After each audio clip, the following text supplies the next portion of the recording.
Hello friend, ये देखिए हमारी बेटी आज स्कूल आते आते नहाने लगी। अब मामा के घर जाएंगे। अब बोल रही है कि मामा के घर जाऊंगी, है ना?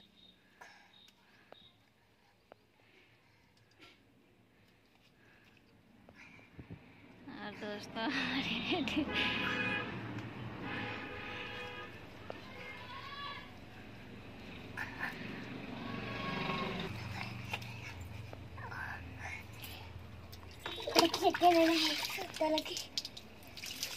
दोस्तों हमारी बेटी को ठंड नहीं लगता है, पता नहीं। इतना ठंडी में भी 2 दिन के बाद 3 दिन के बाद नहा लेती थी, पहले भी ठंडा में भी।